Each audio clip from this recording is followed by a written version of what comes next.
You are about to view the Diversity Town Hall meeting, brought to you by our DEI Committee, Diversity, Equality, and Inclusion Staff Workforce Committee. This session lasted approximately 90 minutes, recorded on April 28th at 1 p.m. Eastern Standard Time. We had a lot of attendance from personnel and several members of the committee. There was a live discussion between staff and the committee members, moderated by myself and several of the committee members that spoke alternative languages. Through chat and Q&A, there was live interaction. Feel free to enjoy this session. You cannot interact in the chat or the Q&A during this particular version. However, if you do have follow-up questions, feel free to please forward them to training@westcare.com or to diversity@westcare.com. I will see you again at the end of this session.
Hello, everyone. Welcome to today's webinar. Today we are going to be doing a broadcast for everyone on today's webinar is a Diversity Town Hall. We want everybody to enjoy this presentation. We will be making sure that we can translate as much as possible for all of you. I'm going to give directions, and then my directions are going to be translated for you all shortly after that. Anything that I type in the chat message will also be translated for you into Spanish. If you have questions, hold them until they do the Q&A section. You can ask your questions today in two ways. You can ask them in the Q&A section in Spanish or in English, or you can raise your hand. If you do the raise your hand option, give us just a moment, and then I will transfer you over so that you can actually speak to the presenters today. You can use either your microphone, or if you have a video on your computer, you can be promoted to video options so that you can interact live and everybody can see you.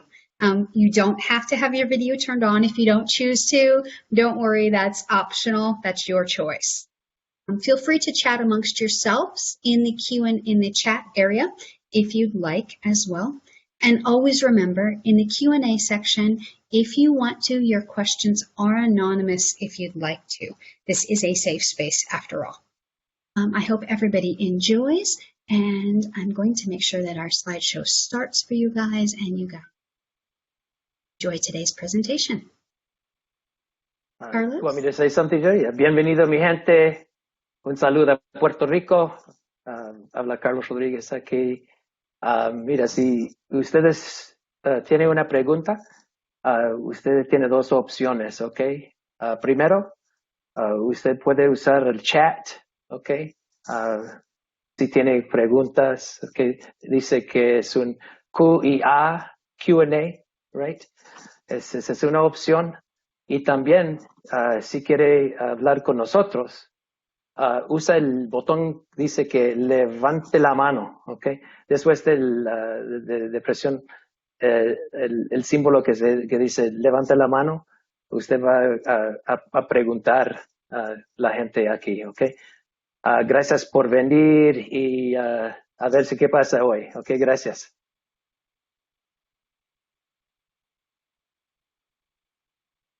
Thank you, everybody. And now we're going to pass it off to the members of your Diversity, Equality, and Inclusion Committee. Hey, everyone. This is Bob Neary, and welcome to our town hall meeting today. It's an exciting conversation that we've been looking forward to as we've been working together to plan this presentation to you for a little while now. And one of the things that WestCare has always been an agency pretty sensitive to culture, but about a year ago with the George Floyd situation, just everyone's consciousness, not just George Floyd, but all the events that were happening during that time, the consciousness of everyone has really been raised to a whole nother level. And this is a really good time for us to spend some time with Savannah and Michael and Carlos and Jennifer and your questions, and really just kind of establish some of the work that we have done, some of the work we want to do, what we'd like you to participate in, and just get everybody kind of caught up on the same page.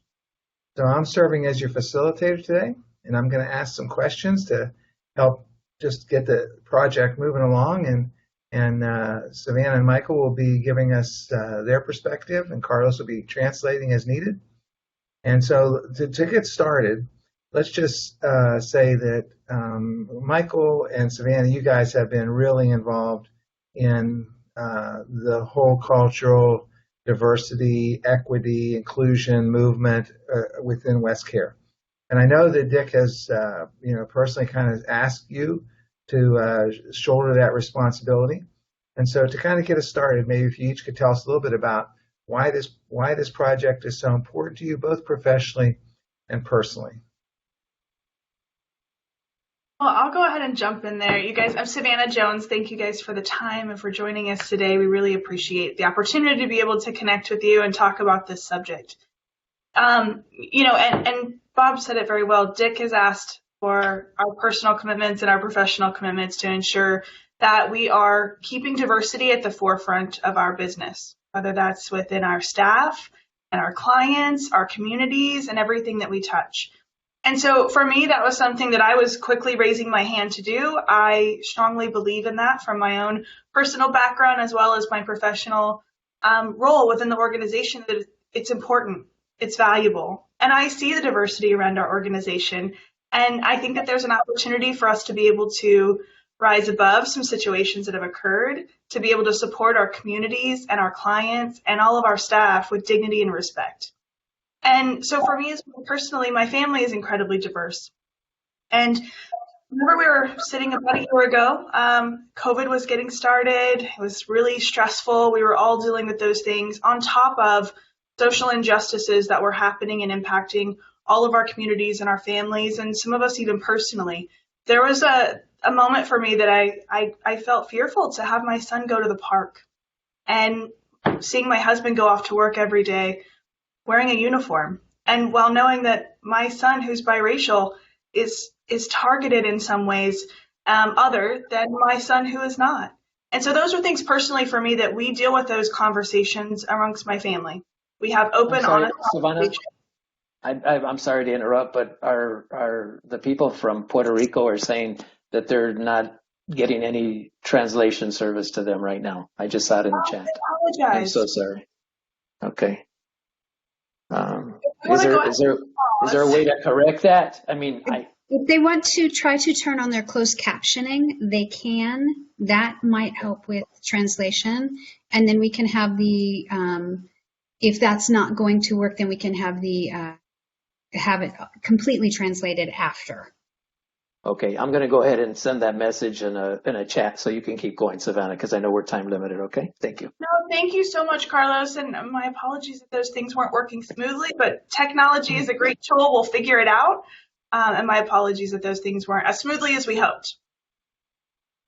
So with that being said, again, from a personal standpoint for me, again, my family, we have discussions around the dinner table, and we talk about topics that are coming up, and it sparked something for me that we might benefit from that amongst our peers and people that we work with amongst WestCare, have more of an open forum to be able to discuss those things that are happening, and a safe space to be able to talk about how we're feeling, what the impacts are, what can we do as a community within WestCare to make sure that we are meeting the needs of our staff as well as our clients. So for me, that's part of the reason why I think this is so impactful, as well as why I'm really I'm excited that I have an opportunity to be able to be a part of this, as well as really honored and blessed to be a part of a community within WestCare and our family, that this is something that is important and we're committed to doing. So I thank you for the time to be able to explain for me personally and professionally why that's important. And I'm going to go ahead and pass it over to Michael for him to be able to share from his side of things as well. Thank you, Savannah. My name is Michael Langford. I'm in Georgia, WestCare, Georgia, Regional Vice President. Diversity is critical to all of us because it affects all of us in our many unique differences. I'm honored to be a part of an agency, a company, that places high value on diversity. WestCare has a large tent and there's room for all of us. And the important thing is that we communicate and share that information. I just wanted to take a moment to say WestCare is on the leading edge. This is many companies are sitting back on the sidelines watching. WestCare is out front, it's taking a leadership role. And I want to acknowledge the leadership, our leader, Richard Steinberg, who came to the staff and has gone to the board, put in place a diversity committee. There's a place, equity, diversity and inclusion work group of the staff that has been working diligently to make a difference. And we made a suggestion to them about some suggestions that the board has taken seriously. There's a volunteer board under the leadership of our board chairman, Mr. Wadham, has appointed a committee from the board that is meeting on a regular basis regarding diversity, equity, and inclusion as a part of this organization. So I think it's an honor for me as a poor person who's been involved in civil rights all of my life, who understand those struggles, to see us reaching out to every segment of the community. WestCare, when I came in, was a much smaller organization, has grown.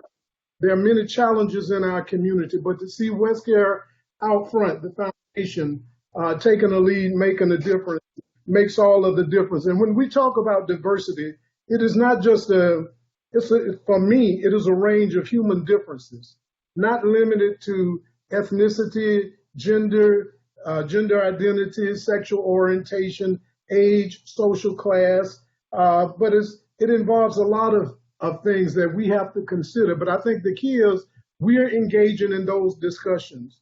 WestCare has made a genuine commitment to be out front on this issue, even to the standpoint that you hear about of some of the proposals that we are presenting. I think that shows our commitment as an agency. So I'm proud to be here, and I'm glad to see this across WestCare world of us having and engaging in this kind of dialogue. I would encourage people, wherever you are, to get involved, to have conversations. We may not always agree. We may have different philosophies, and that's natural. We have different cultures, different backgrounds, different experiences.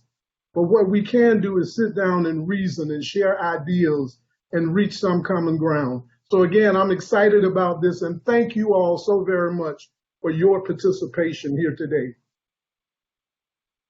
Thank you, guys. One of the things that I think folks are curious about would be if you could talk a little bit about both your role. You have like a dual role. You have a role as the liaison on the board committee. You also are the leaders of the staff committee, the work group. Maybe you could take a little bit of time and talk about those two different roles and some of the work that you've done so far and some of the work that you see in the future. Thanks, Bob. So I actually have an opportunity to be able to serve on our diversity, equity, and inclusion staff work group. And the naming was really something very important to us, that we were going to be a work group. It was going to be an active working group to be able to touch on topics that were around diversity, which are quite vast. Diversity encompasses so many different things. And so that's something that we have an honor to be on, as well as then Michael and I have been asked to liaison between our board group that he spoke of, that our president of our board, Jim Wadhams, and in conjunction with Dick Steinberg, put together a board committee. And as of right now, it's the most active board committee of all of our different committees. They meet every 2 weeks, which I'm going to take the historical knowledge from Dick on that one. After 43 years, I think you would know that is the most active and continuously active group within the board groups that we've had. And I'll tell you, it's an honor to be able to sit amongst amazing individuals on our board who are just as impactful and connected to the topic as we are, as well as their commitment to WestCare. Again, keep in mind, our board members are volunteers. All of them dedicate their time, and they do that because they are invested in the interests of WestCare and the people we serve. No type of monetary value. There's no type of things that come back to them in any other regard, except for that self-serving ability to be able to connect in, and they're very passionate about the work that we do. And so this was another topic for them that they have found quite passionate. And so one of the things that we have done within that, and things that are going to be coming on board. So Juneteenth, many of you have probably already heard that WestCare has added Juneteenth into our holidays. And it's an additional holiday. We didn't replace any holidays. We didn't take anything away. We added that in. And that was something that our board committee group took as a suggestion from our staff work group, and they were wholeheartedly 100% in agreement that WestCare should do that and supported it 100%. It also then was presented at our overall board to make sure that there wasn't any confusion or questions or concerns around that. And every single board member was also in agreement that that is something that WestCare should do. And that's another thing that leads to, as an example where Michael mentioned, that we are leading the charge. We definitely have an opportunity to continue to lead the charge from a diversity, equity, and inclusion standpoint. And that was just one way that we've done that. Things that are coming online in the future are actually a continuation of that one as well, is that our board committee group asked that we find a way to ensure that we are communicating, educating, as well as celebrating and honoring Juneteenth, especially this first year as it's added into our holidays. And so with that being said, that one of the things where Michael was mentioning, you can take action, you can get involved, and you've seen in the communications that have come out over the last month, as we're celebrating Diversity Month now, there's a work group for you to be able to email at diversity@westcare.com so that you can be added into our subcommittees. The first subcommittee that will be taking place is talking about how each of our states or our territories are going to be able to honor, celebrate, and educate around Juneteenth, all of our staff members, as well as extending to our clients that we serve. So those are just some of the things, what's happening and what's going to come up.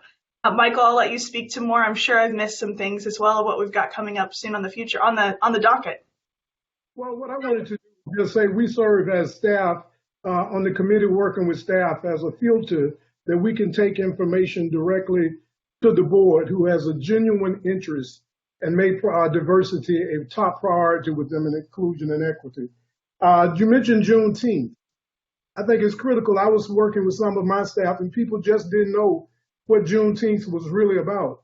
Juneteenth for African Americans is also known as another day, a Freedom Day, because that was a time in Galveston, Texas, 2 years after the president had freed the slaves, had signed the Emancipation Proclamation in 1863, freeing the slaves. It took 2 years for word to get to Galveston, Texas, that they were free. So it was 2 years later when Union soldiers came in and shared with those slaves that they were free. And at that point, they started a celebration.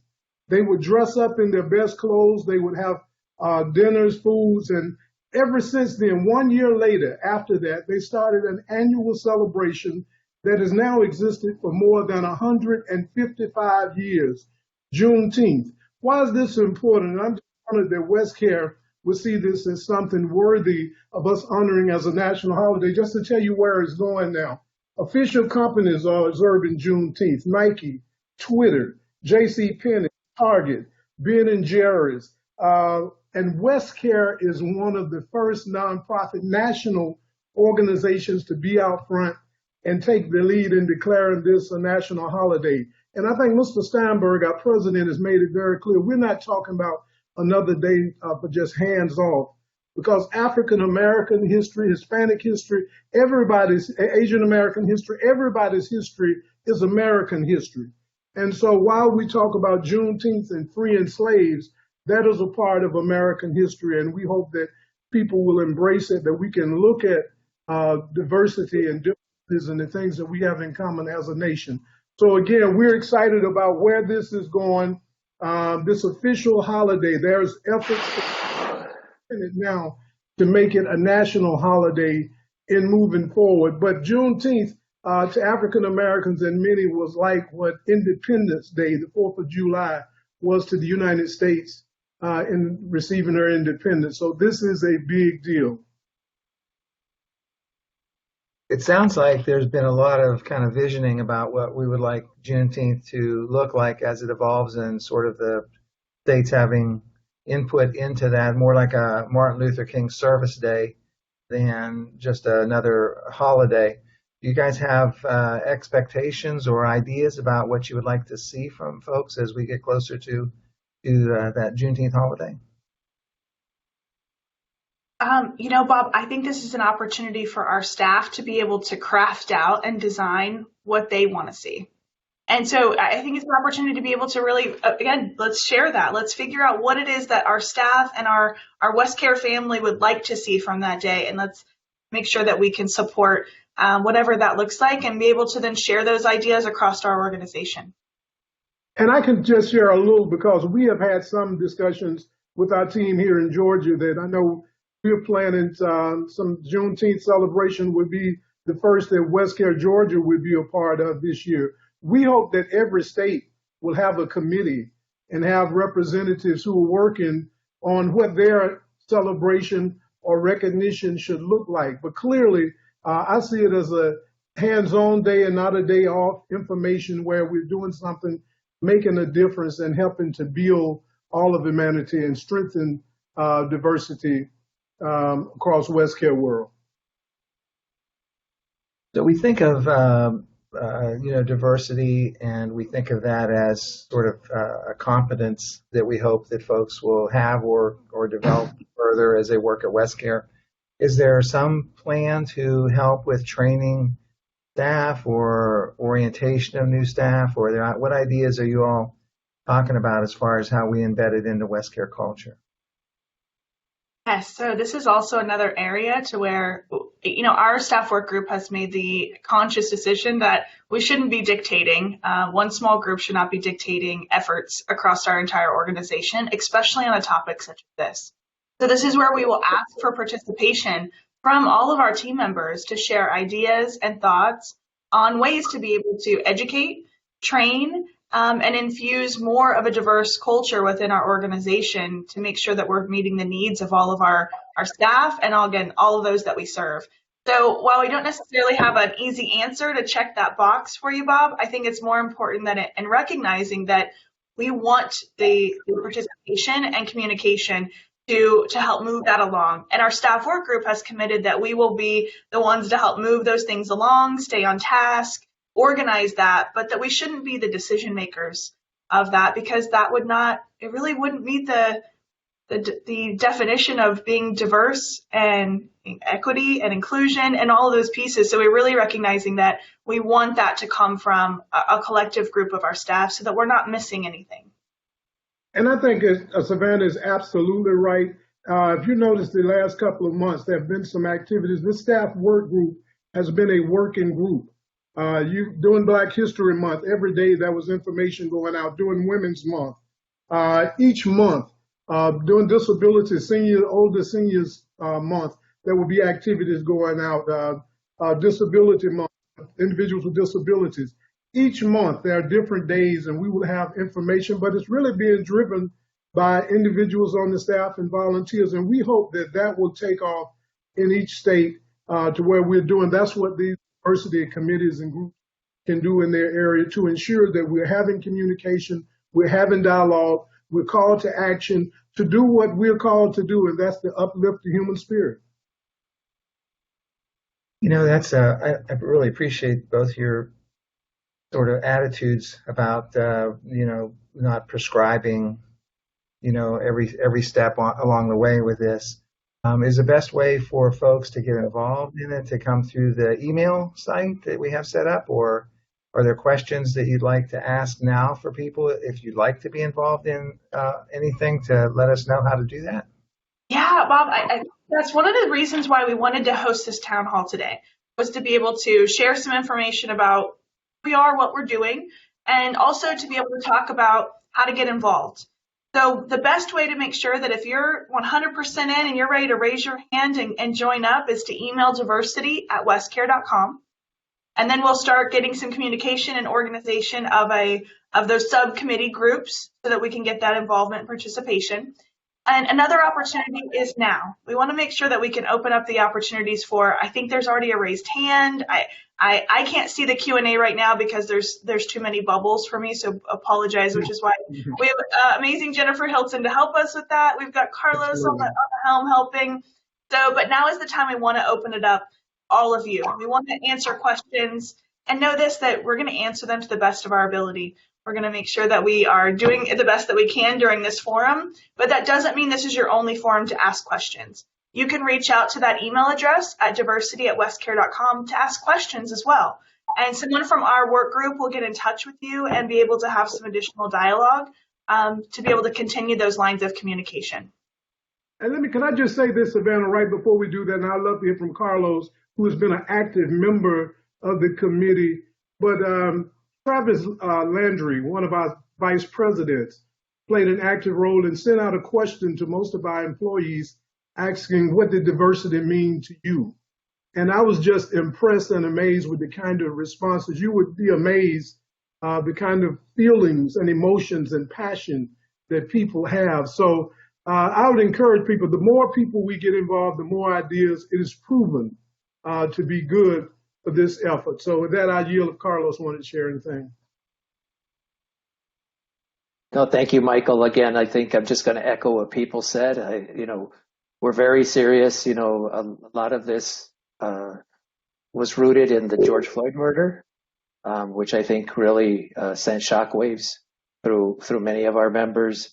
And we wanted to not just honor his memory, but we wanted to really take a real good look in the mirror to see what can we do in our own little part of the world, right? As an organization, as individuals, to have open discussions.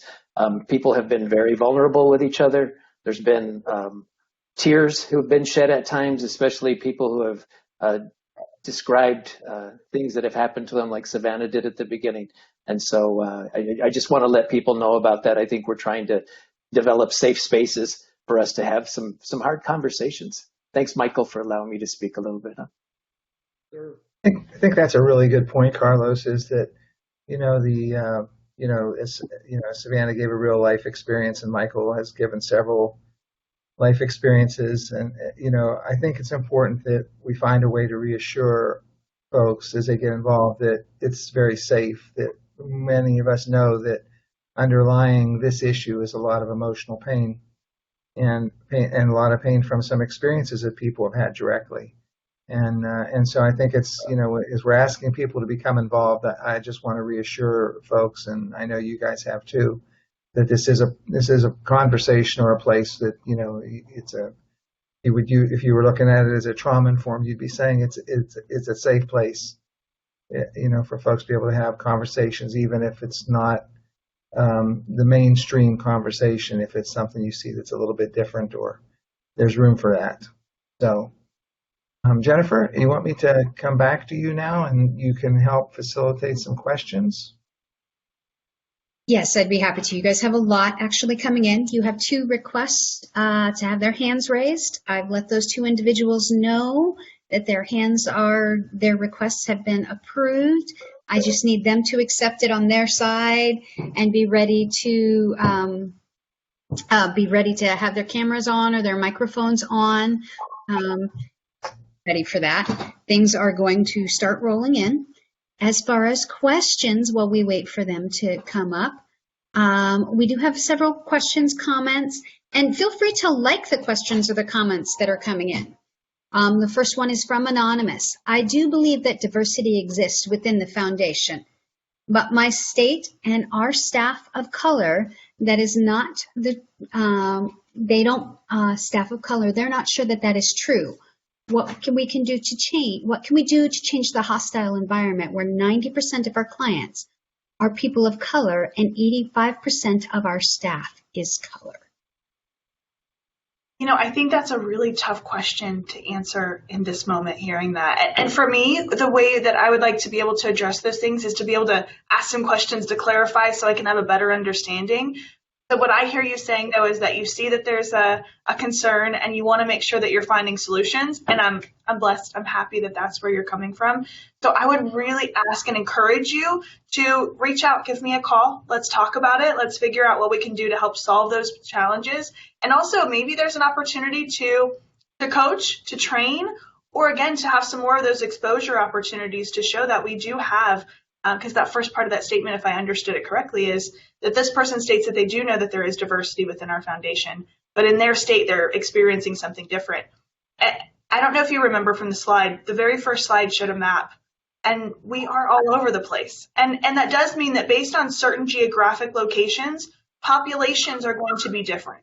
Some populations are going to be higher minority or a higher, Hispanic population, a higher African-American population, a higher population that is Caucasian. They will vary. When we look at WestCare as a whole, and then we really do need to start narrowing down into some of those other areas to where, is there something that we can do that we haven't to be able to ensure that we do have appropriate diversity? And then you're right, from our client side, we do have very vast clientele populations that are also usually indicative of the areas that we're serving. So I know I didn't give you an answer, except for I hope that the answer that you heard from that is that please reach out to either myself or someone that you feel comfortable having the conversation with so that we can then move to solution. And I would suggest that we continue to talk to one another. Some states are further along and as it relates to diversity at different points.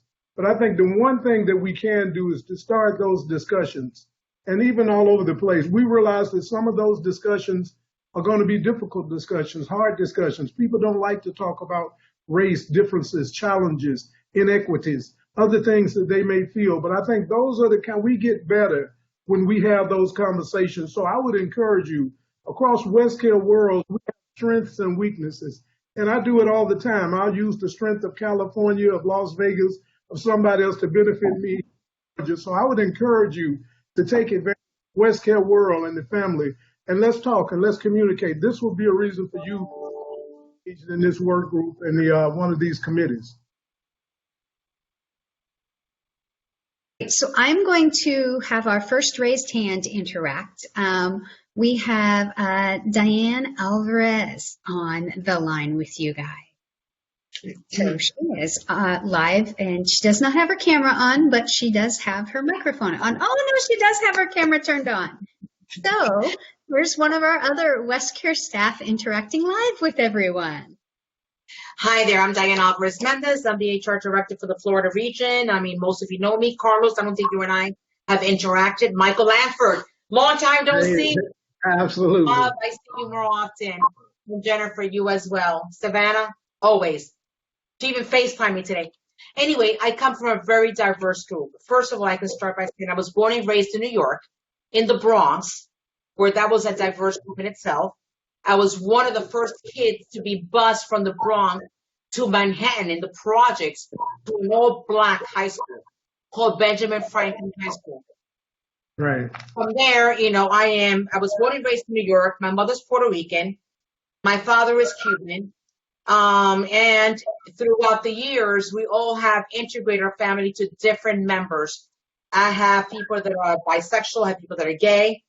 I have my first sister-in-law is Jamaican, therefore my nephew is Jamaican, half Puerto Rican, Jamaican.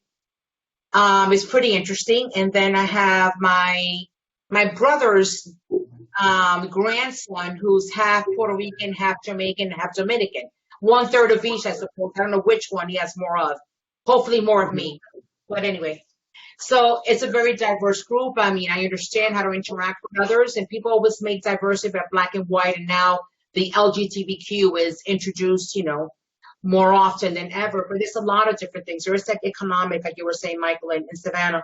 There's a lot of the things that we're really not as trained as we should be. There's socioeconomic. There's a lot of different diversities. You have disabilities. You have a lot of things that people don't really know how to handle. And by having people with disabilities, sometimes you get into disparate treatments with others that don't have a disability because you're treating this person who's disabled more carefully because you're afraid of lawsuits. You're afraid of many things. And that's where a lot of things come into play. And that's where HR comes into place. And no. Everybody has to be able to fulfill the essential job functions. So where I'm coming from is that a lot of us need a lot more training, a lot more exposure. I loved when we did the everything on Martin Luther King, Harriet Tubman, everything like that. Women, I think that was fantastic. Of course, I chimed in on that one. But it's a lot more things that we have to be more inclusive of and more understanding. Right. Absolutely. Diana, thank you. You're right. We do have, and you're right, that whenever you were saying diversity is more than just race, I think that's one of the things that's been really amazing this month is to hear from individuals that, and I don't think that we received any feedback or answers to the question around what does diversity mean to you that was just flat at race. And it really opened up an opportunity for people to see that diversity is more than just surface. It's about geographically, how were we raised? Where were we brought up? What were those geographic changes or differences? Socioeconomic, education levels. There's many different factors that go into diversity. And you're right, I think this is a great opportunity for us to become more diverse in our trainings and our education around that to ensure that we're really meeting the needs of all of our clients and as well of our staff. Thank you, Diana. Absolutely. And including the religious and political beliefs. Correct. Okay, so the next question that we have coming in is about Juneteenth, and it's an anonymous one, and it says, I'm all about Juneteenth, but I'm also for those specific states who celebrate their own specific date and time of year for the freedom of slaves in that state. How would you also support those state celebrations? Or are we just looking to celebrate Juneteenth because it was the last state?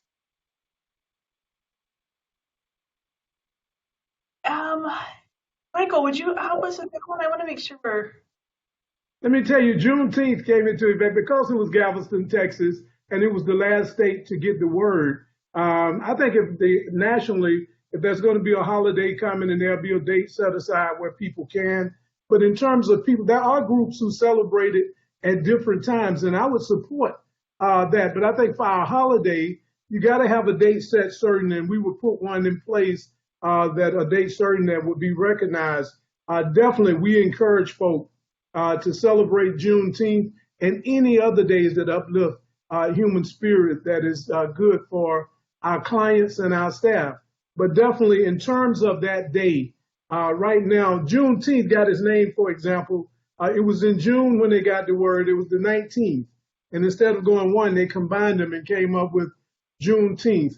but it's really more than about that date and that time. It's what it represents, and that is the freedom. These folk knew that the end of slavery, that represents the end of slavery in the United States. Known slavery, even though we know there are sex slaves today, other challenges, but known slavery, that represented the end. And I think that's why we look at that Juneteenth as the National Day of Celebration.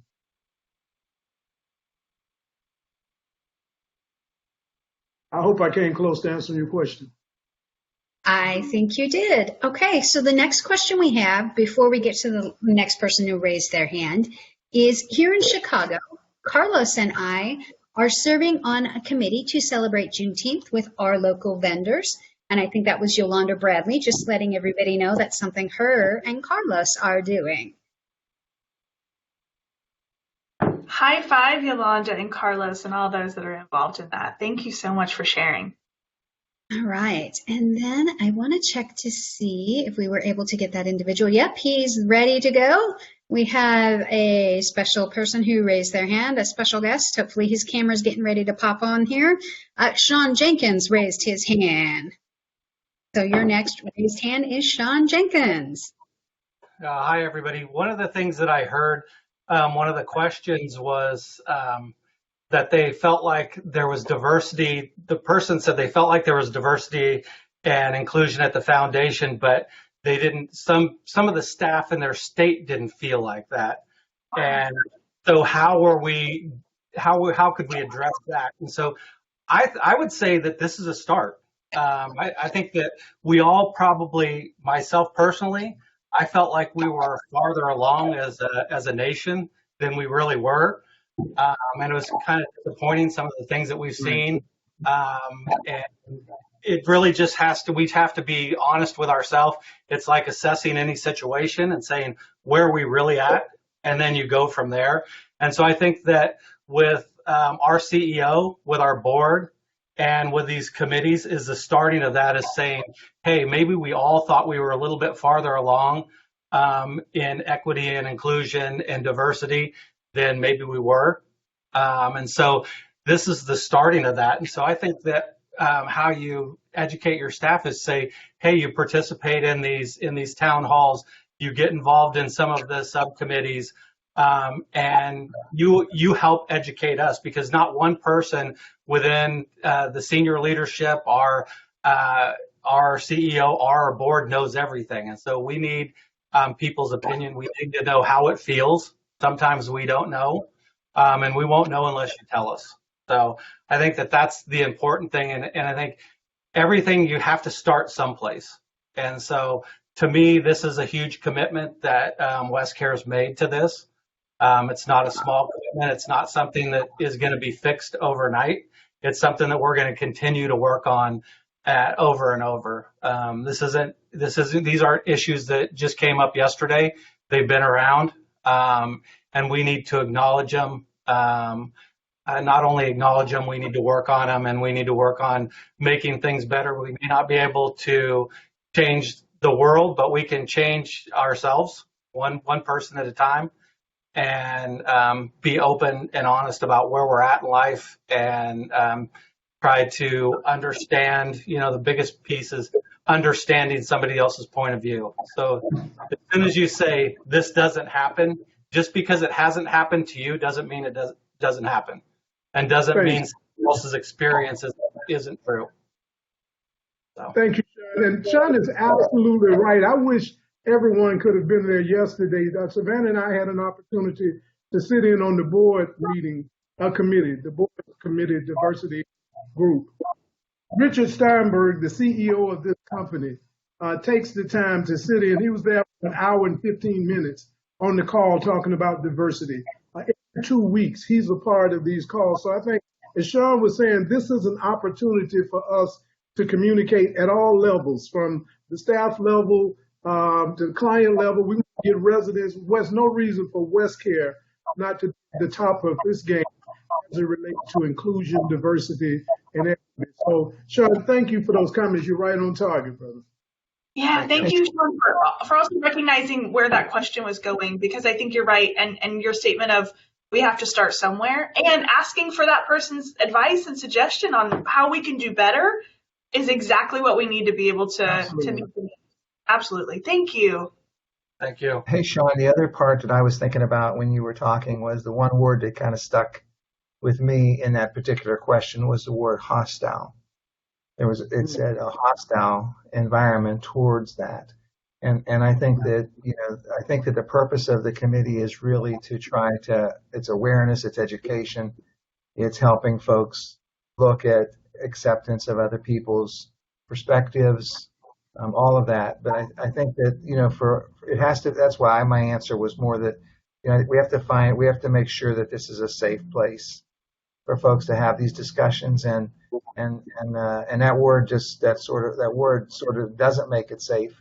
So I'd want to make sure whenever we're doing that work that's a primary foundation of the conversation, is that it's a psychologically safe place to have this conversation. I agree with you, Bob, and I think that is scary that somebody is feeling that they're in a hostile environment, and we never want to promote that and have that within our programs or really within our society.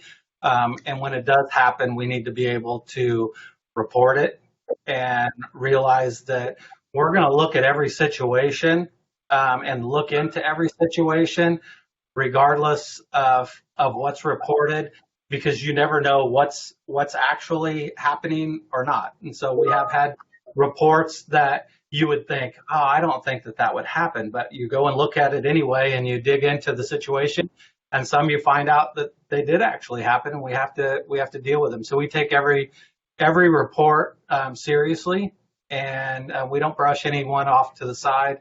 And I think that you're right. Everybody wants to be heard, and everybody has a right to be heard. And like I said, just because something hasn't happened to you doesn't mean that it doesn't happen or hasn't happened to somebody else.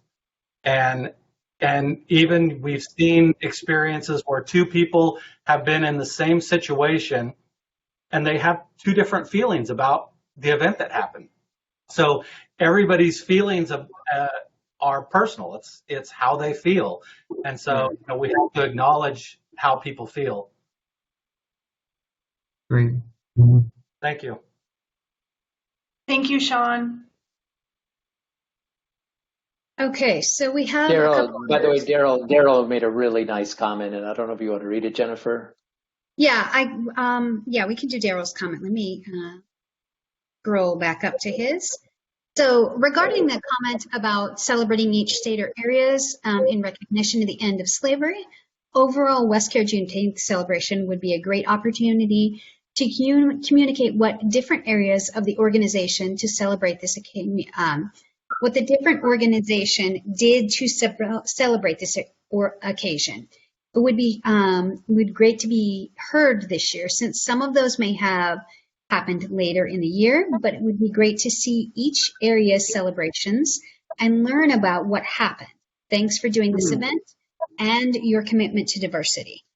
I want to let you guys know, for time's sake, because I know you only had an hour, but we have about 7 or 8 questions and things already. So I don't know. That Bob, myself, Michael, Carlos, we will stay here and answer all your questions. If participants, though, are not able to stay because I know you are servicing and doing so many other things, that's okay. This will be recorded, so that if there's anything that you missed, you'll be able to go back and catch that tail end of that and join in at a later time. And if you haven't had an opportunity to ask a question and now you're like, oh, we're getting close on time, please email your questions to diversity@westcare.com, and we're happy to answer those there if we don't have the chance to do that with you today. Great. Okay, I want to get back to our questions then. So the next one is an anonymous comment, and then I'm going to follow it up with what I think is a response to that particular comment, so that you have the two in tandem. Okay. The first one is an anonymous comment, and this is a wonderful dialogue. But it doesn't change people's hearts about racism. And then we have a follow-up comment from Shandy Hill. And Shandy Hill says, change starts with one person. Be the one. The rest will follow. The question is, are you willing to be the one? So I want to first of all just say thank you for showing vulnerability to write that, because the statement is true. And I really appreciate Shandy's your comment back. That's true as well. We have to start somewhere, to quote what Sean just said. And while I don't think any of us have pie in the sky intentions that this town hall today will solve racism across WestCare, that's unrealistic.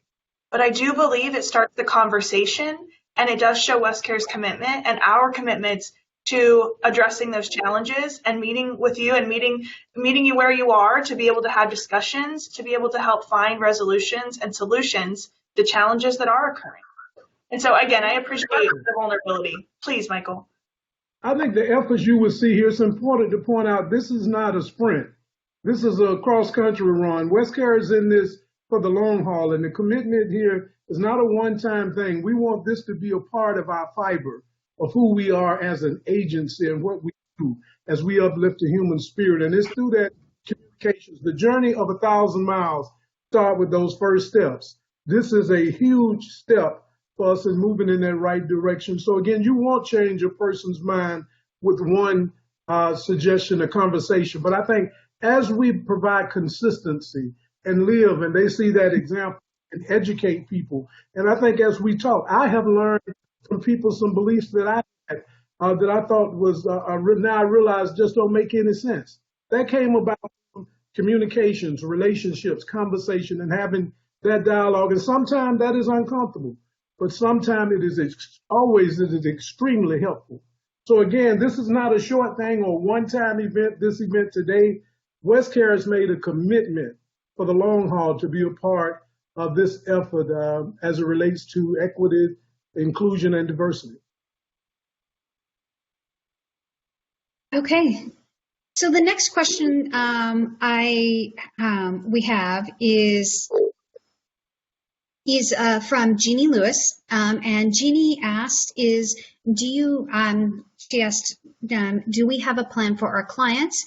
I asked for clarification if she meant in regards to Juneteenth or otherwise, and she just said for in general. Do we have a plan for the clients? Yeah, I think this is another one. Jeannie, thank you for the question.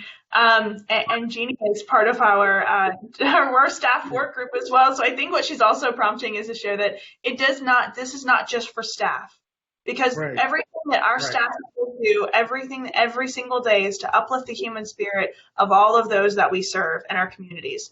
So it does not stop with staff. I don't believe that it just stops with clients. I think that it extends into the communities of which we are embedded into the fabric of, and the reason why we are so committed to the work that we do, because we represent those communities. They're our homes, and we love them, and we want to make sure that we're making a better place. So long and short, no, I don't think that we have a specific checkbox for what that means for clients, but that's also where we have the opportunity to engage in all of our staff to give us ideas and talk about ways that we can really impact those areas with our clients. And I will share one thing. During the first month of the year, our first submissions that we came out, February, during Black History Month, many of you shared with me that you were sharing the daily information that was coming out and the daily Black History facts with clients. And that was making an impact on the clients that they were serving, and they were sharing information. So there's definitely ways that we can take what we have currently and continue to share that and impact our clients. But I also think that we have a great opportunity to do more and to do better. And the clients are the backbone of it. I'll give you an example. Last week, Dr. Engel and Bob Neary held an event for residential facilities, those who have residential facilities, and preparations for the George Floyd verdict and the impact that it has not only on the staff, but the clients that these residential centers serve. I thought that was very thoughtful. I thought it was very timely, and it turned out to be very helpful because it started out people to having discussions, whether the decision went one way or another. It was important. People are impacted. There were some people who were pleased and some who were displeased. But we have to continue to talk to each other at the end of the day. So I thought things like that, what they did last week, was tremendously helpful. And we've got to think outside of the box. How do we do some things outside of the box? I think it would be good to, I do think one of the things, because I think as we go forward, our clients give us a big splash with a lot of people, going back out into communities or already in communities. I really think that, them helping us or staff helping us look at curriculums that we use, look for ways that we can, improve that content and what we're teaching to clients. I think those are all areas that are ripe for us to be able to, to work on. Great. Okay, so I'm going to unmute our next person that raised their hand. And if she wants to come on camera, she's more than welcome to.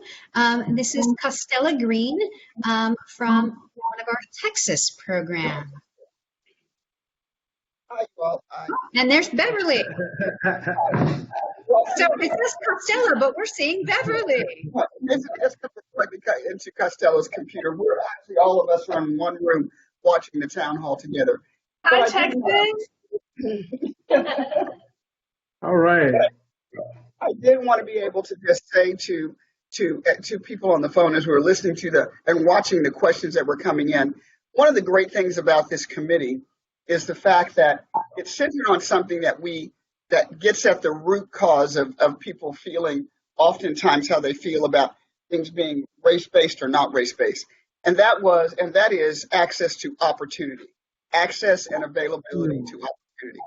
People are not entitled to certain things, but what everybody feels that they are entitled to is the opportunity to compete, the opportunity to have their voice heard, their opportunity to be treated, their opportunity to be treated respectfully, their opportunity to be able to walk down their street safely, the opportunity to be able to go after a job. And so I think that's real important as we look at, I really applaud the people who talked about some of the issues that we may be challenged by.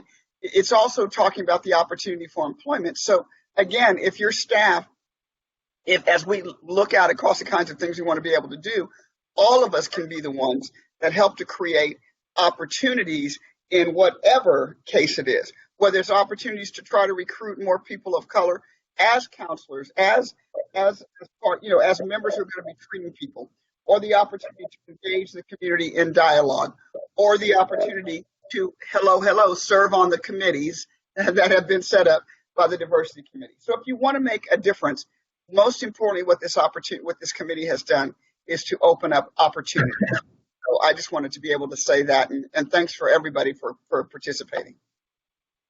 Thank you so much, Bev. And Texas, thank you so much for joining us today.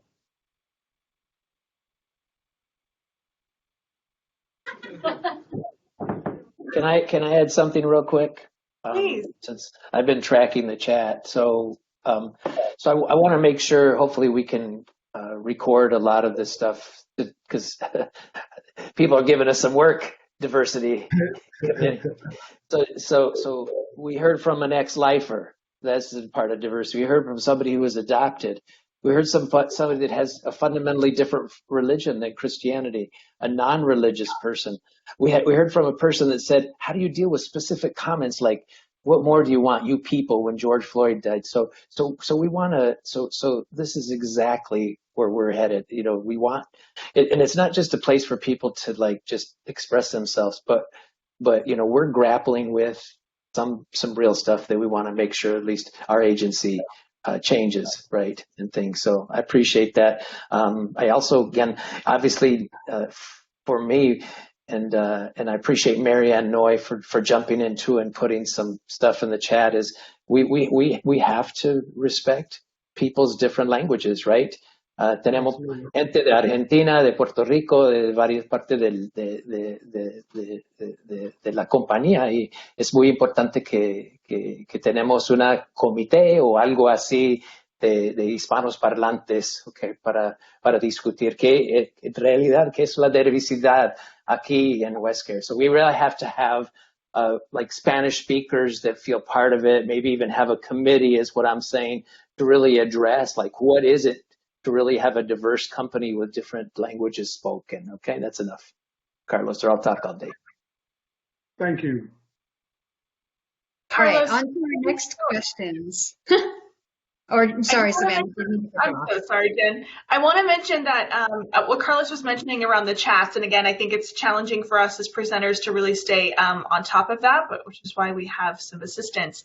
Know this, that we get to have that information afterwards, and we will then be sitting down with our work group, and we'll be talking about some of those areas. So I appreciate, again, the chat, the talk that's happening as far as the sharing and all those categories, if you will, that Carlos was mentioning around the different diverse groups that we have. This is what makes us who we are. And being able to ensure that we are celebrating those things and we are not excluding, and there's no separation of that's giving anyone the impression that it's not welcome or they're not comfortable, is certainly a goal that we can aspire to do better at. Highlight where we are doing a really good job and learn from those really great examples that we have. So thank you. And Jen, go ahead and let's keep going because these are really great questions.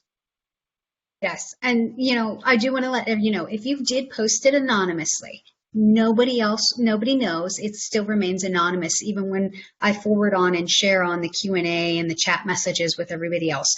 I don't even know who posted those anonymous comments. Nobody sees that. It's not tagged to anything. So it is still truly a safe way to post something if you don't feel comfortable tagging your name to that. Which takes me to another anonymous comment. One concern is that there's a movement or an insight. Once a movement or an insight reaches a significant threshold, exploitation sets in. For example, many Central California counties have suspended Cinco de Mayo events because mostly alcohol distributors want to sponsor those events. Who will steward us through those processes? I think if I'm understanding the question correctly, and the first part, you're right. I believe that those are unfortunate circumstances that do happen when, again, there's that threshold that's met and then there's exploitation of it, which I believe you're describing with the alcohol distributors wanting to capitalize on Cinco de Mayo. If your meaning in your question is specific to who will steward us through the process within WestCare, that is something we would have an ability to be able to have impacts on. And I would also then ask for ideas. So please, I would hope that you would share what do those ideas look like. How can we ensure that we're honoring that without doing it in a way that creates more of an opportunity for any type of displacement or exploitation of that does not honoring that day specifically for you. So I'm not for sure if anyone else in our group has any comments to that one to share. No, I think you're right, and you covered it, Savannah. But I think the structure. I'm sorry, Michael. I think the structure that's set up with the board and then the staff.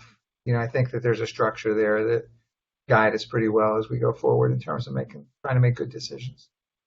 I also wanted to thank I know that I was just glanced at my phone and there's a whole bunch of people that signed up on the diversity committee to do whatever was needed. So thank you to all the folks that were signing up today. Great. Let's move on to this next. Is another anonymous. How will we address issues without white centering? I think that one of the things that we would have to ensure is that we have your commitment to give us feedback. If there's something that feels like it's bordering on that, or if it's triggering some of those things, because as we've heard, a lot of companies have been blasting out things that they're doing and from a training and perspective, and I believe the intentions are well. The execution doesn't always maybe meet those expectations that they had or meet the needs of all of their population. And I really would it would just break my heart if we ever did something that we couldn't come back from or be able to again have as a teaching moment or a learning moment to do better, to where we then ostracized any of our staff members in any way.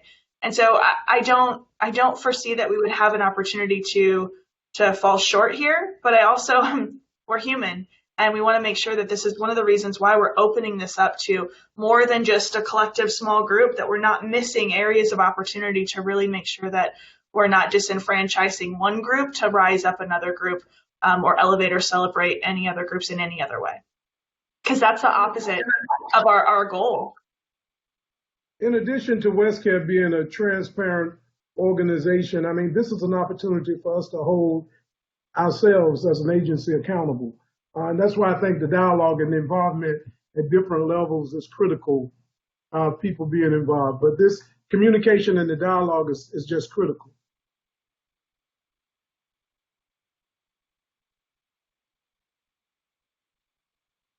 All right, great. Let's look at the next question, and then we have someone who wants to interact live with you guys. I think adoption needs to be recognized in diversity as well, because if you're not sure about the history of your birth, how will the diversity committee plan to include adopted people? I think that there's many different things that will be impacted by someone who was adopted, right? As far as I can't have that perspective because I wasn't in the situation, but I believe that we have enough of a population to be able to find someone that can help educate us and support us all in a way to make sure that that is included and inclusive and represented appropriately. And you're right, that's another example of diversity. And so I think that's another opportunity for us to be able to be inclusive. And I would just say what I said earlier, that diversity includes all of us and our many unique differences. And I think we take that into account.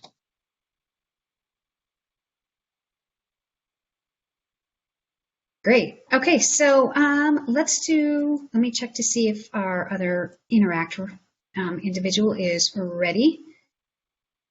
I see Larry Sanchez. That would be it. Yay, Larry. And Larry is unmuted and ready to go. So go ahead, Larry. There's something that I have noticed through me talking with a lot of my participants. My program is a lot of lifers. I'm from the state of California, so areas are different. But a lot of us who are in the prison system and been there for a lot of years, based on where we grew up and our actions while incarcerated, a lot of boundaries have been set up based on race. And when a lot of us come out, I've noticed our discussions, even whoever's talking to them, there's a boundary just based on what race he is immediately. And in prison, for lifers, they've opened the door for us to attend a lot of groups and address a lot of those belief systems so that once we are released and the board has granted our date, they've seen that that belief system has dropped a lot and they believe we can acclimate into the community. But in the programs, their groups are set on other things. And I believe sometimes those are the biggest boundaries for some of them because you limit your avenues to seek different beliefs, understanding, opening to interacting, socializing. And I believe that opens the door to a lot of success.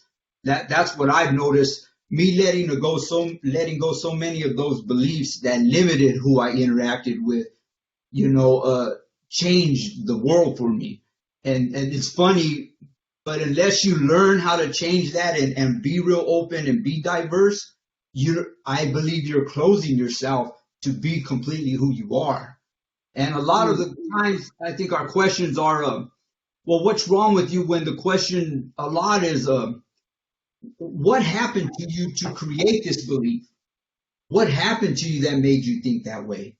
And when you understand that, you sort of grow, because then you have education to your belief system, and then you can work on changing it and being more diverse and open, and then color doesn't matter. Nothing matters. Everything just disappears, and then you're just socializing on a healthy, pro-social manner. But that's all I wanted to share. Larry, I think your perspective, based especially on your lived experience, is almost the answer to the earlier question that said that one conversation doesn't change someone's ideas or beliefs around racism, as example. However, you made the decision, a conscious decision, that you were no longer going to see that as a barrier, and you did the work. And so that's where that change starts. It's with that person making a decision and having the support around them and resources, education, whatever it is that they may need to help support them through that. And you're a living example of that, my friend. And thank you so much for sharing. Thank you, Savannah. I want to give Larry a shout out real quick. Our committee is we're connecting with Luis Rodriguez from California. You know, he wrote the book Always Running, La Vida Loca, Gang Days in LA. And so within his discussions about diversity, specifically growing up from an immigrant family, I'm gonna make sure I get a push in for him to talk about lifers, because you know the whole thing is that's where the work he does, you know, up on the West Coast is, you know, he goes throughout the jails and addresses men and women, right, and things. And so you're right on time, Larry. Thanks for bringing that voice, man. Yeah. You're welcome. That's Larry, why I I was- promoted I'm sorry. Larry, who had took over. I just want to let you guys know I'm not going to read Larry's question because that was Larry's question that he put up. Because he raised his hand, so I don't need to read his question. Larry, you know, one of the things that as you talked about that, one of the things I was thinking about is, you know, the real work that we do clinically at WestCare is really working with core issues. What's the issues that are going on behind the behavior? And you described, you know, the trust versus distrust, the judgment, you know, not willing to, you know, the judging people based on surface. You described several core issues that you know people struggle with every day, and are very important parts of folks' recovery. So it's a great lesson for all of us, you know, and wherever we came from, those kinds of things do exist, and all of us to take a look at that. Thank you. Thank you, Mr. Neri.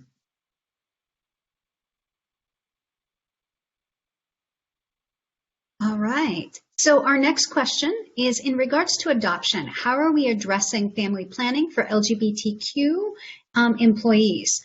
Our health insurance covers this for its hetero couples, but LGBTQ employees tend to generate higher costs.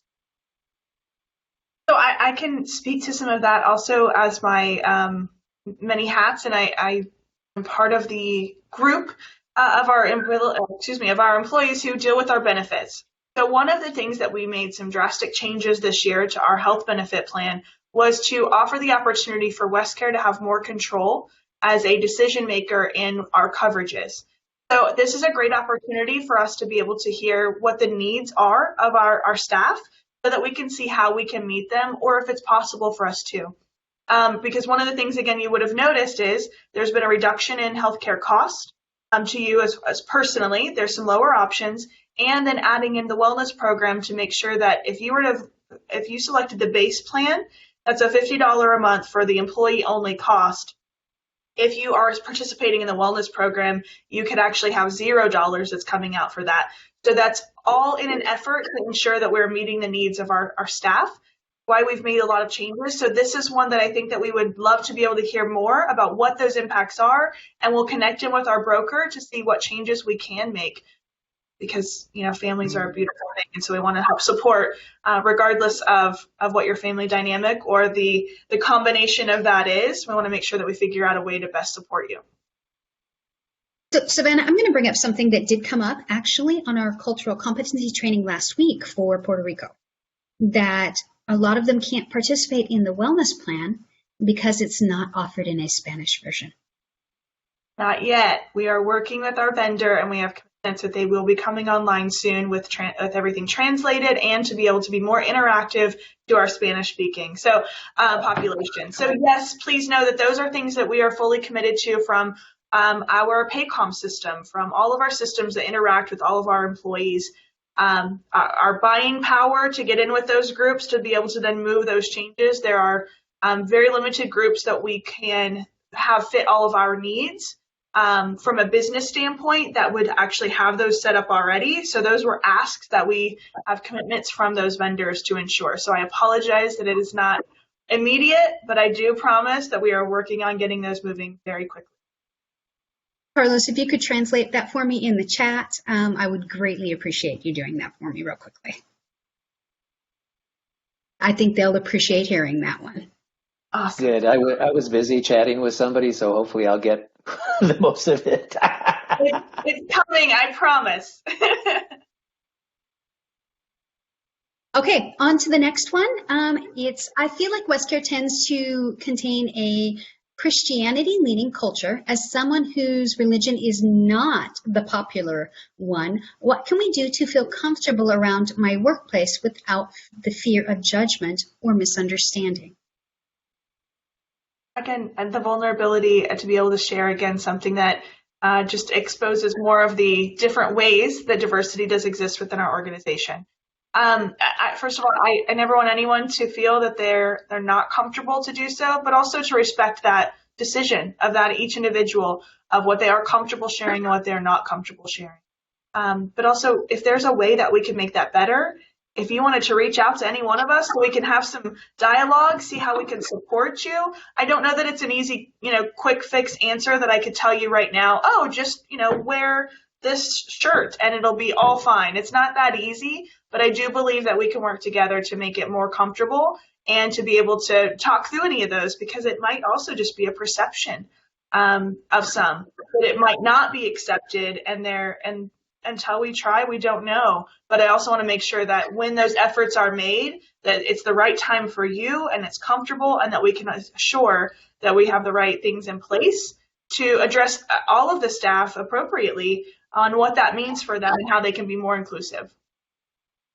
And I would So just this one is go ahead. Sorry, Michael. let me be brief. Just because of our differences, I would suggest, because I have been guilty of probably assuming that everybody believes as I believe.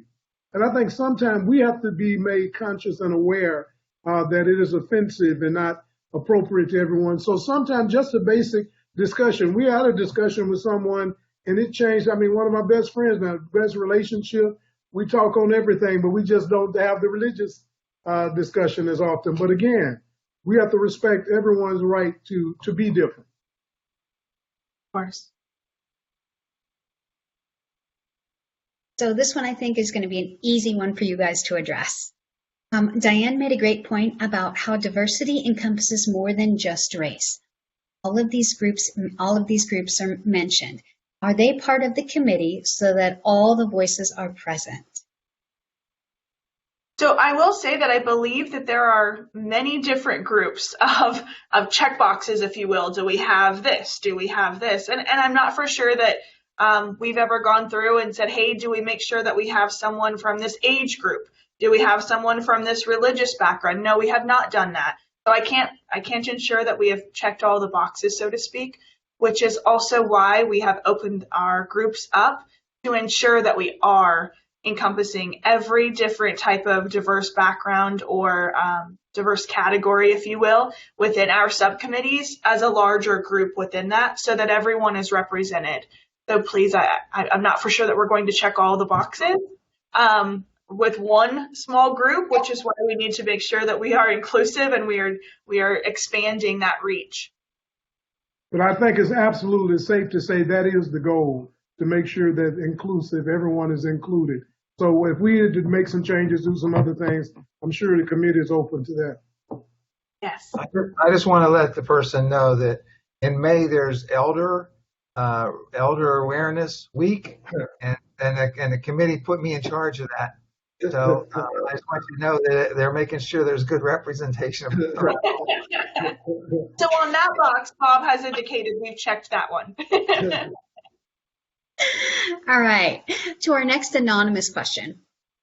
Is in my state, I was asked during the George Floyd trial, and it's not actually that it was about George Floyd's murder.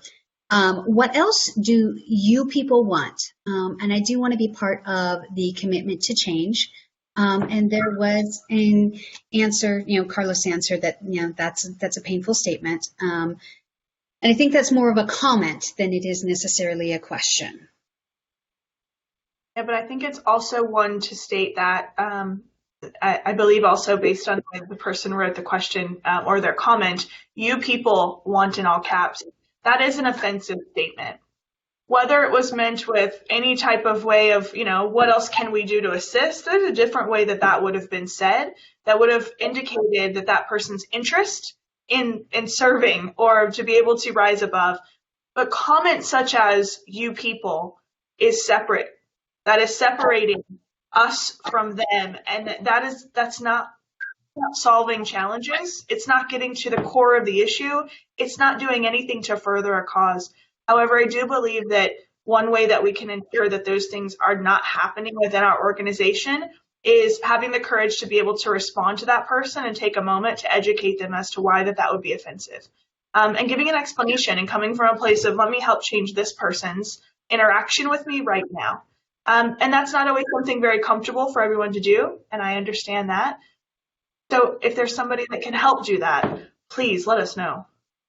And sometimes where you sit on the issue or stand on the issue depend on where you sit at the table. And that's why it's to our advantage to have as many different voices sitting at this table and in these discussions as possible.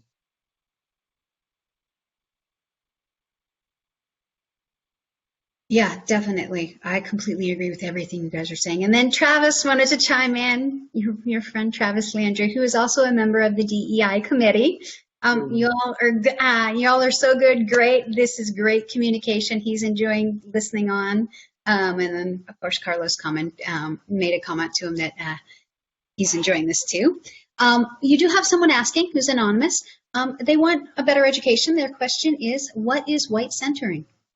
What does that actually mean? I think this is a good moment to give folks who don't understand the term a good education. Yeah, I also want to reference that I believe I pulled up the chat that someone else also shared. I believe I'm thinking that this is a link to more education. I believe what that statement is meaning, and correct, but my understanding of that is where it's talking about how white. I want to make sure I'm phrasing this correctly because this is a really sensitive topic. There's been some communications around some organizations that have talked about on white fragility, and there's been talking about how white people are all racist, and there's unconscious bias and there's conscious bias, and it's coming from a place that makes then almost like the pendulum has shifted to where they're creating more of a divide than anything. And so I think this is an opportunity for us to ensure that that's not our goal, is to be able to do that, because again, to rise one group up to be able to push another down is a bigger problem and does not solve those problems. And unless I have incorrect, and please, by all means, I would love to be corrected if that's incorrect from anyone else on our. No, and white centering, with my limited understanding, is putting your feelings as a white person above other ethnic groups.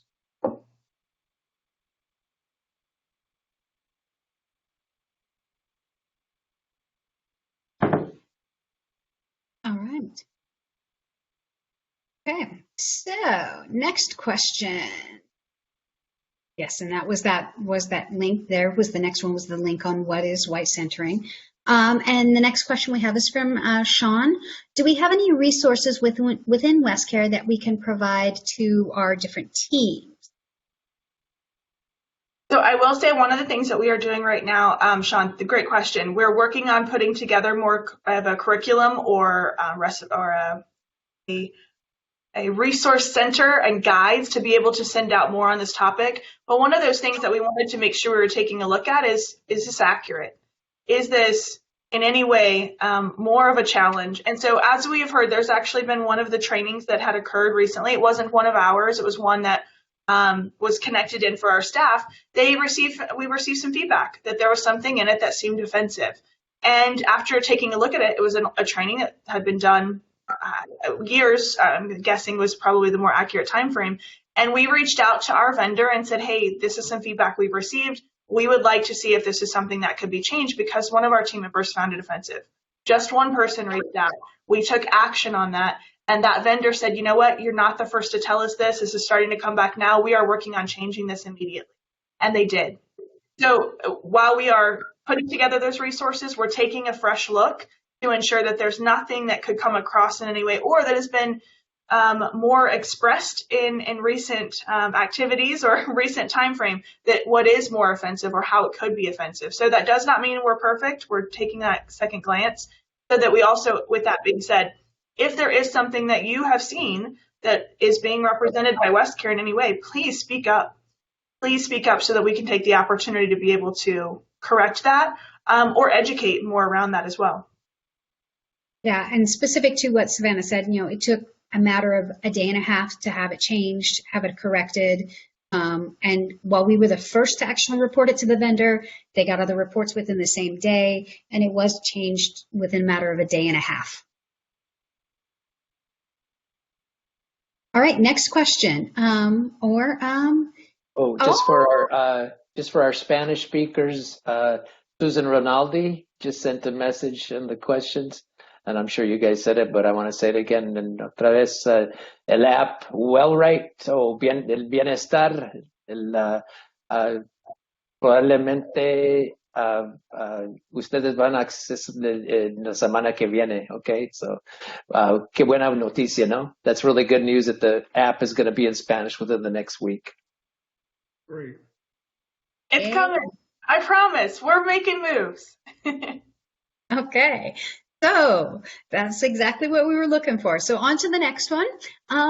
Is disability being considered within the context of diversity? And I think you guys have already said that it is. They've witnessed some insensitivity to disability while working within WestCare, in particular with disability that can't necessarily be seen. You know, yes, to answer the first part of that question, yes, these are things that we are including, obviously, with some of the things that we've already done. One of the things I want to point out, so in Women's History Month, there was also a section of that month that was dedicated towards disabilities. And so we were honoring women with multiple sclerosis was one of those disabilities that was also specifically honored in that month. And that one specifically is not necessarily one you can see. And so some of us, unfortunately, that first think when there's disabilities, is it somebody that's in a wheelchair? There's a physical handicap in some way that creates that disability. But given the work that we do, we should all definitely know and understand that disabilities are not always on the outside. That's not always something that is a physical disability that you are seeing. And so absolutely we need to ensure that if there is something happening around to the statement insensitivity, that is not acceptable at all. So there's an opportunity for us to be able to rise above that and correct that for sure. Right. So next question. When events that are happening in our community are spoken about, how do we speak about it without it becoming a hostile environment? Michael, I'm going to ask you with your years of experience, especially in the civil rights, that I believe, my friend, you are the best person to answer this question. Look, my thoughts in just response to it would be, I think you've got to have straightforward dialogue. You know, we can have a different set of opinions, but it's hard to have a different set of facts. And I think the more people tend to talk and the truth and listen to the facts and it comes out, it helps us to grow and it helps us to communicate. Again, at the end of the day, we don't always agree on the bottom line, but I think it helps us to operate in a level where we can respect one another and move forward in a professional level. But there's nothing like the truth. There's nothing like candor, straightforwardness. And I think this is one of those times that it calls for that, whether it's what is happening in our communities or whether what is happening in our homes. Nothing like direct communications. You know, one of the things, Jen, would be if you think about how do you have these hard, courageous conversations on any subject with clients, you know, one of the ways that you do that is, you know, first you set the framework up, which is we're going to have a hard conversation. And the second part in is really to use a lot of I statements. So, you know, it's I observed, right? And what I assume by that, or what I believe from what I saw was, the way I felt about that was, and tell me if you saw it differently. And so, you know, I think there's ways that we can learn to provide feedback, opportunities for people to give us feedback that is really non-inflammatory. It might not be easy to hear, but it's not intentional to hurt. And I think that's, you know, we have a lot of folks on this call that have a lot of those kinds of skills, you know, and how to frame up information for clients to be able to hear it. Because if people can't hear you, you wasted your time. So you have to figure a way to deliver a message or you know, an experience so that folks can hear you. So that would be my suggestion, would be just use what we already know and practice that. And from somebody who does a lot of de-escalation training, I do recommend that no matter what they say back, you have to be willing to hear it and not take it personal, and understand that their beliefs are their beliefs, and you may not change it with one conversation. It may take several. It may take more than you thought you were going to engage in. But you have to be willing to just listen, no matter how they say it or what they say, and just be willing to sit there. And sometimes it may be things that are not uncomfortable to hear, or they may even hurt to hear, but you have to be willing to sit and let them say it how they can communicate it, no matter how it comes out. I also want to add in there that whenever I think about some of the work that we do across our organization, we work in communities and do community work such as this, to where I'm sure that we would have some subject matter experts. Specifically, Wisconsin comes to mind. The work that they do is specific with communities. Ohio, the work that we do within our communities. Texas.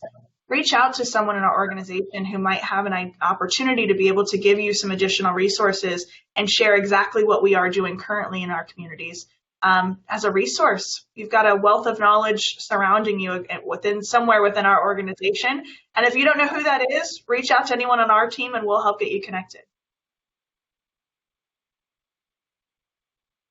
Great. I think we are getting to the last of our questions, because I know people are starting to have to run. So we've got 2 questions left on the list right now. We've got the LGBTQ community is not the only population that insurance costs are not considered in our health insurance for. Morbid obesity is another group that is not looked at realistically. Our insurance denies all weight loss surgery procedures. I know we have a wellness program, but it doesn't seem to work. Very fair question. And I will absolutely be the first to tell you that our wellness program is there to have an opportunity to be able to address and help out those. But we know that it is not the best solution for every single team member, because we're not robots. We're not cookie cutter. One size does not fit all with programs that we have. So with that being said, this is something that is news to me, that there was anything that was a challenge, and I want to be able to make sure that we're rising to the occasion to address those realistically from that insurance benefit concern standpoint. Again, our changes to our insurance that we have made this year gives WestCare more of an ability to make the decisions as to what we can and we can't cover. There are limitations, so I'll give you an example. I asked our insurance broker, so I can just go ahead and get that mommy makeover taken care of, right? Wink, wink. No, that's not that easy. We can't just make decisions around certain things that are not in conjunction with our healthcare program.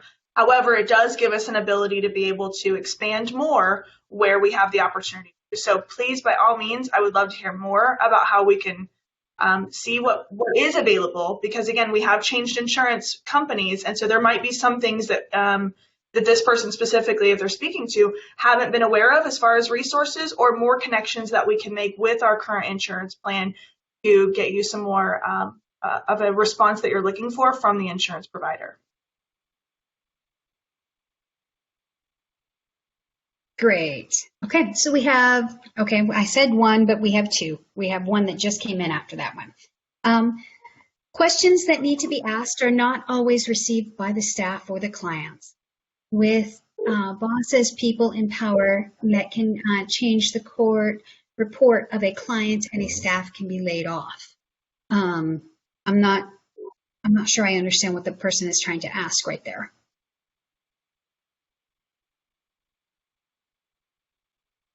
And I think I think that for that particular question, that's probably a more private conversation with Savannah than everybody.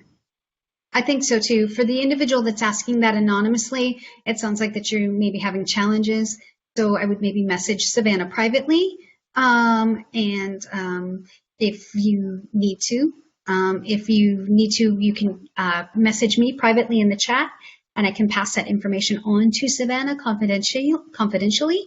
If you can't figure out how to message her, you can message me as the moderator in a moderator chat, and I can send the message on to her privately. Yeah, please reach out. I want to make sure that we're addressing your concerns and your question appropriately. Yes, for the same thing for the other individual that I've private messaged you on some of your conversation. If you feel you need to, you can either directly reach out to Savannah, or you can message me in the moderator chat, and I will pass your concerns on immediately to Savannah.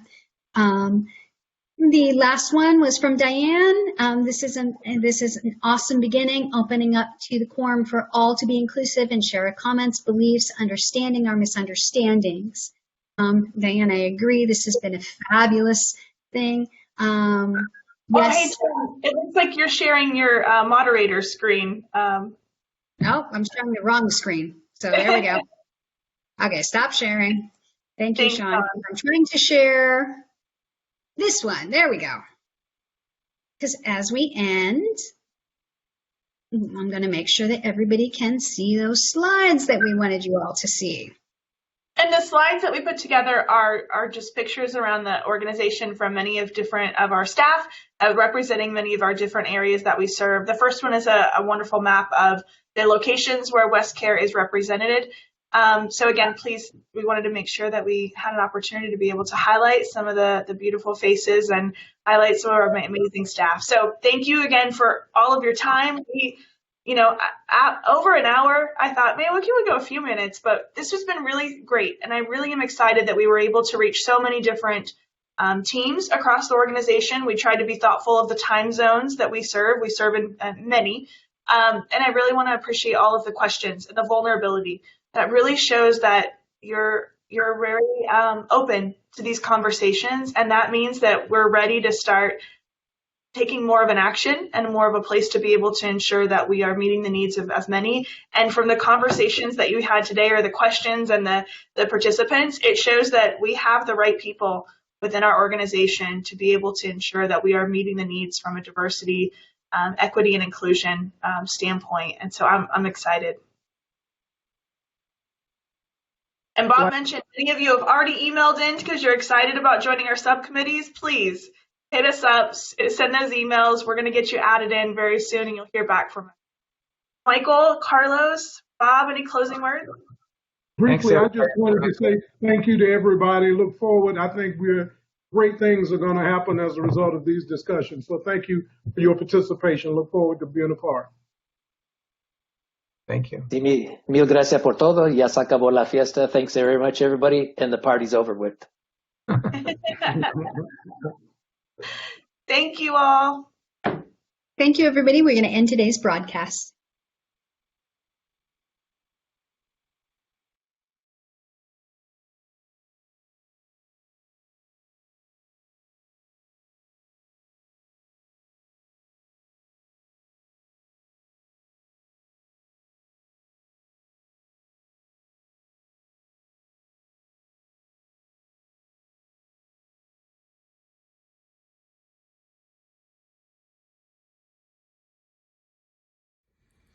Thank you for viewing this session. Thank you to the DEI committee for putting this session on. And thank you to those staff that submitted those questions and interacted with us live, and the lively participation going on in the chat. You made this an extremely successful event. And to those of you today who are viewing this, thank you. We look forward to future interactions. So please email diversity@westcare.com. If you have ideas, thoughts, just want to ask a question, they're here for it. If you have questions about training or future training interactions, feel free to email training@westcare.com. This particular event is not offered for CEUs. However, we do want to know that you're live and you're interacting and that you enjoyed this particular event. So feel free to give us your feedback on how you would like more of these types of things and how you want to be involved. Again, thank you for your interaction today, and we look forward to more of these things with you.